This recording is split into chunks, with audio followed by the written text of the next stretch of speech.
Herkese merhabalar Fenomenco takipçileri ve izleyicileri. Yeni bir dizi haberiyle tekrardan sizlerle beraberiz. İddialı bir yapım olacağı konuşulan Eşref Rüya dizisi yakında televizyon ekranlarında olacak. Birçok ünlü ismi bünyesinde barındıran dizinin detaylarına geçerken sizlerden beğeni ve yorum istiyoruz. Şimdiden teşekkürler.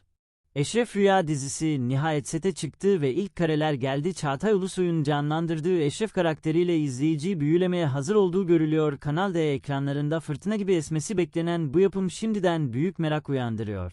Sektörün en güçlü yapımcılarından Teams imzası taşıyan dizi Timur Savcı ve Burak Sağyaşar'ın yapımcılığında hayata geçiyor. Yönetmen koltuğunda Uluç Bayraktar otururken senaryosu Ethem Özışık ve Lokman Maral'ın kaleminden çıkıyor. Hikayesiyle nefes kesen aşk ve suç dolu dünyasıyla Eşref Rüya izleyiciyi ekran başına kilitlemeye hazırlanıyor.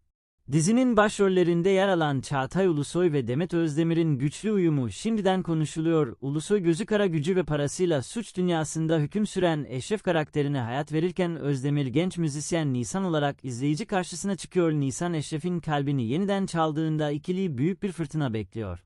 Çocuk yaşta yetim kalan ve suç dünyasına sürüklenen Eşref kendisini beklenmedik bir aşkın içinde bulurken yıllardır aradığı huzurun peşinden gitmeye çalışacak ancak bu yol kolay olmayacak çünkü geçmişi ve içinde bulunduğu dünya ona engeller çıkarmaya devam edecek. Eşref'in yetimler dediği ailesiyle olan bağı onu sürekli bir hesaplaşmaya sürüklerken Nisan'ın varlığı bu çatışmayı daha da derinleştirecek.